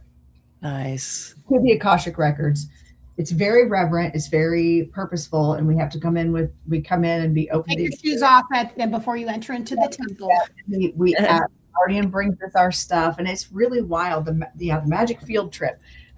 It's like the magic school bus is what it feels like. And with our guide, we go with, and then we meet the people who in charge of our stuff. So I have my mentor for past life regression she's her YouTube and her TikTok handle on Instagram is Soul Science Hypnosis. She has, oh my God, so much information and things that she has, over, specifically the body of work she's done with like galactic information, as well as healing and multidimensional, like the body of work she has and the stories. Ooh, and she's lovely. You guys will love her. We'll have her on for sure. Yeah, she's my mentor. So, someone, Mystic Moon, suggested, what about like birthmarks? How those come into where they come. A woman, actually, maybe we could have her on because she talks about that. She's on the apps, and that's one of her things. And I would just be fascinated. Yeah. How did you come about that? Even looking at frozen again. Even looking at my own children, they've got some they were born with very distinct birthmarks, and I've gotten downloads in those moments when I'm in theta of kind of how they got theirs and how I have a very distinct birthmark. So do they. And I've gotten like downloads of how we all got them at the same time. Ooh. It explains the fears and like my husband's reaction to things that make absolutely no sense. My son's obsession with certain things that made no sense based on current life, but how all that plays in. There is absolutely something to that. And I think it's definitely worth an exploration. Yeah. There's also the physical aspect of things that come through, which is a whole nother topic of physical things based on past life experiences. Yes. We could go on about that. And also templates that come through in energetic patterns connected to ancestry. I mean, it goes on. It goes on. Endless. And then, alien genetics. Listen, I got my galactic people that I would bring on and be good about. And Myra is at the top of that. You guys will love her. She's in California. Oh my gosh. She does the stuff I'm like, girl, you are working on it. I love it. Yeah. So the topics are endless. It's just, it's just a matter of, we're going to have to kind of hone in and Dr. Mike and Fielding and yes. Michelle, who's your teacher? Who's your teacher guide? Dr. Meeks. So Dr. Meeks, Dr. Mike. Oh, that's going to be super easy. Yes. Meeks and Mike. Mike and Meeks. Fielding is Mike and Fielding. We got this. Getting us organized and all this, because we have so many amazing ideas, and I cannot wait to we'll scaffold it out, believe us. Yeah, it'll be great. Exactly. I have so many good ideas, and this should carry a podcast for a long time. And that's our hope. I mean, there's so much to cover.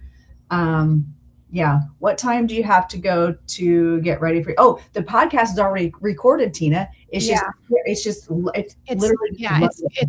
timed in 10 minutes. So as soon as we get off here, you can have a listen. As soon as we're done. And is there a way, Carrie, that we can put the link in? Go ahead. Okay, just put the link in That's what I was just thinking. I'm still getting used to, I want to make sure, hang on a second. If I get the link, I'm not like disconnecting from this conversation or anything. Hang on, let me see what I can do. We can bring you back. It's fine. Hang on just a second. Let me find the link. It should be easy, shouldn't it? You can pop back and forth. Still getting direct link to. I'm still getting used to this platform because I haven't worked on this one. It's new for me. You guys to watch it. Yeah, that's more. It may take me another couple minutes. It's a little bit too many little bit of steps, and but there you go. Well, we're going to put all those links. They'll be available on our pages. On all of our pages, on all of our stuff. Now, obviously not necessarily in the Tickety Talks because the way they work, but I'm going to do a video on it because yeah, that's what I do. You can't put a link or talk about anything. Right. It's so weird. Interesting.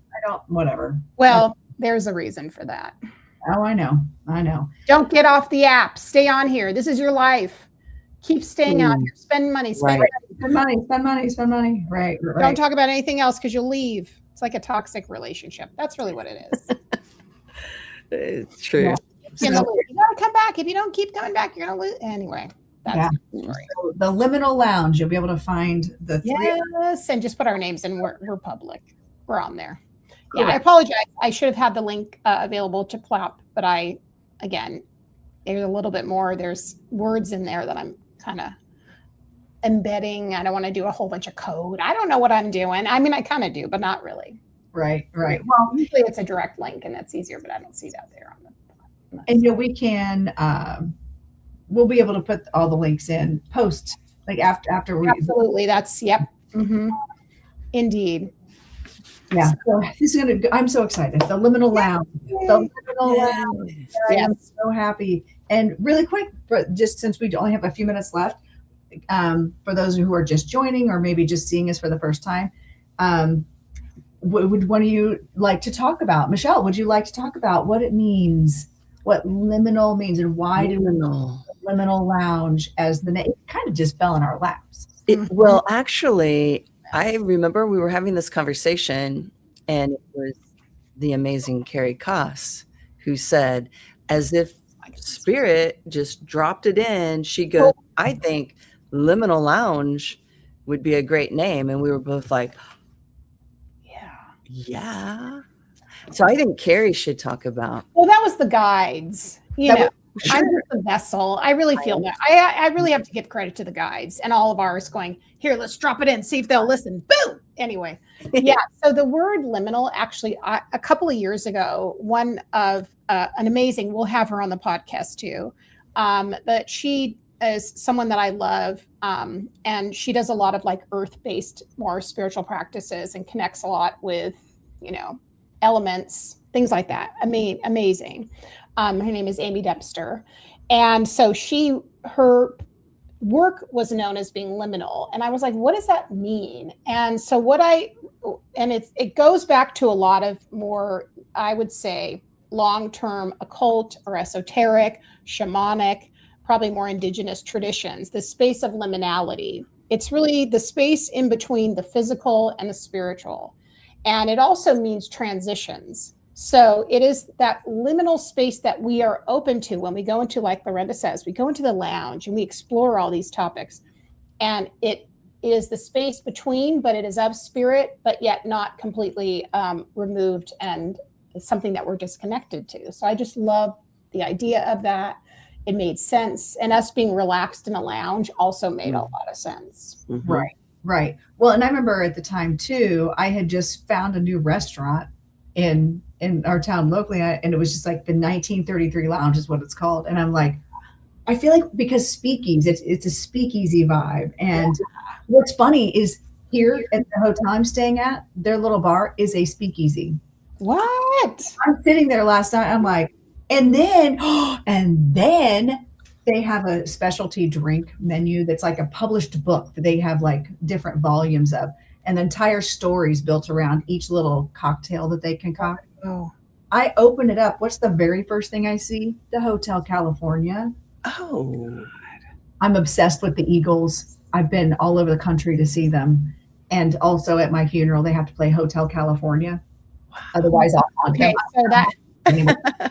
But to me, sitting in this speakeasy that I didn't know was here, and then hearing someone else earlier in the conversation talking about a speakeasy that they own in another place, I'm like, oh, this is kind of cool. All the synchronicities, right? The Spirit's allowing me to hear, because I was not part of that conversation. And somebody was like, oh, hey, let's go inside and we'll have a cocktail, a little nightcap, I walk in and there's a piano there. I'm like, And it's like your little confirmation.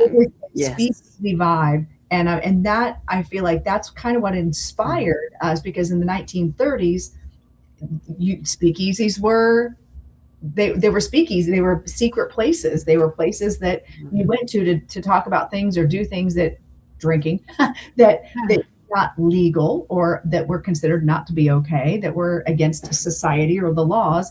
And I feel like it was just such a good fit to have that vibe for us. And so when you see our podcast, even our little graphic is super cute. Like, it looks like we're in like a speakeasy lounge. Mm-hmm. And, we would bring the mystical, we bring the education. I'm pretty sure I might be holding a cocktail at some point. I think we've got the education and the fun, the spirits, not a cocktail, spirit. Before we move on, and I want to hear from Michelle, here's what's ironic about ancestor work, since we're talking about that. Did you know my great-grandparents met at a hotel that my grandfather, who was a pastry chef, moved from Switzerland, worked at a hotel on the coast in California, and met my great-grandmother from Ireland? Just saying. Nice. That's another little layer of what the heck?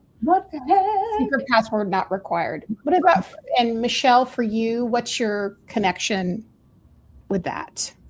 What exactly do you about want? Liminal and the liminal, yeah.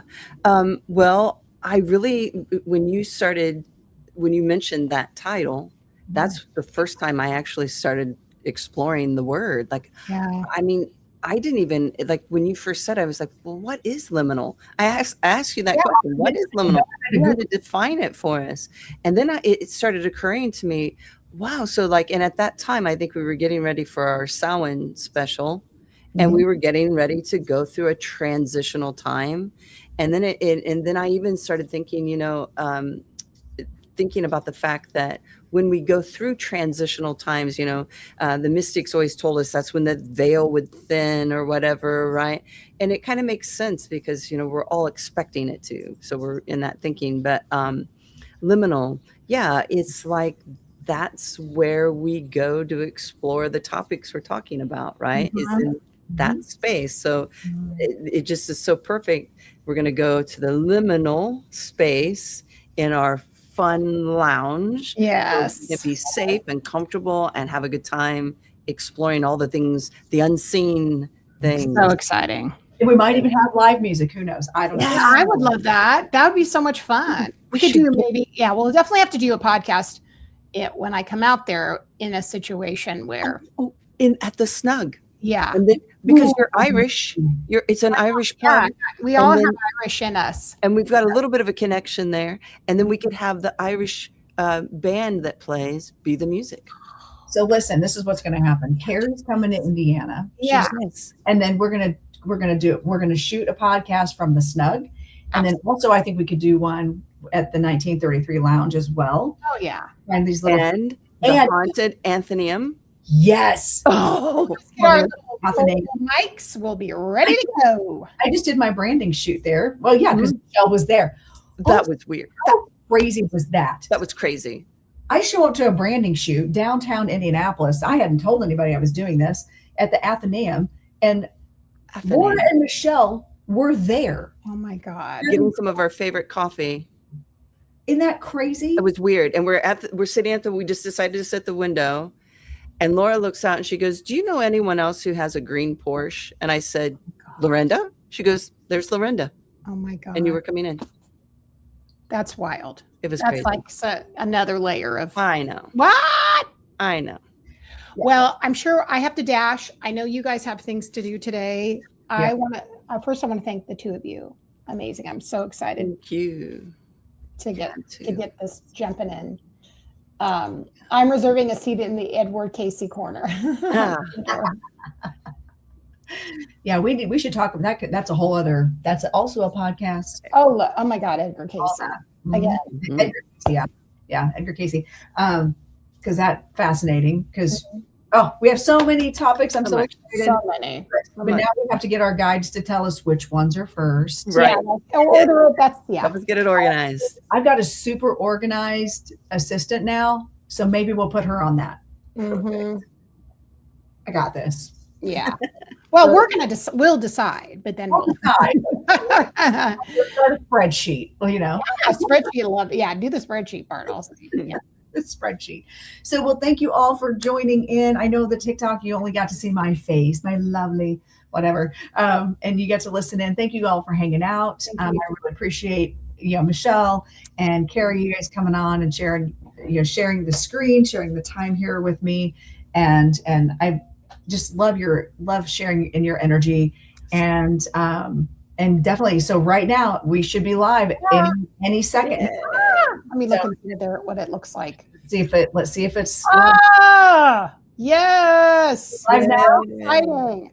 It feels like I should have looked at the astrology for today and the time. We did. That's why we're here. That's why we're here. That's right. Because right. It's 1:22:01. And then funny story, that actually came up last night. I said, yeah, we're launching our podcast tomorrow, like at 7 a.m., even though 7 a.m. my time or here, because that's normally when I do my regular show. And of course I'm getting and I said, but also it's numerology 1:22:01. And Matt's like, I don't understand what you're talking about. I was like, we've been married for 27 years. I've talked about numerology all the time, the synchronicity of numbers, and you're just now asking me. And I explained to him how the numbers work. And then somebody else said, now, okay, so if this is a year number 1, I was like, yes. And this is what we're looking for. In the speakeasy. This was in the speakeasy. This came up. Of course. While I'm drinking my Hotel California drink. Ooh, yes, on the dark desert highway. I have to tell you a little something. Anyway. Yeah. It was, again, synchronicities and interesting convo, to say the least. So you guys make sure you tune into all the places that you listen to your podcast, and check out the Liminal Lounge. It is live right now. So make sure they just threw the confetti in my face on the page. Oh. Available on your RSS feed. I'm so excited, you guys. So make sure you check us out, the Liminal Lounge with Carrie, Michelle, and myself. So thank you all. So we're gonna end this. I'm gonna play my outro. Bye, everybody. Thank you for coming. Great questions. Ciao. Hang out with here. 202. That's right. All right. Let's do this. I don't know. It's one of these. All right. Thanks, everybody.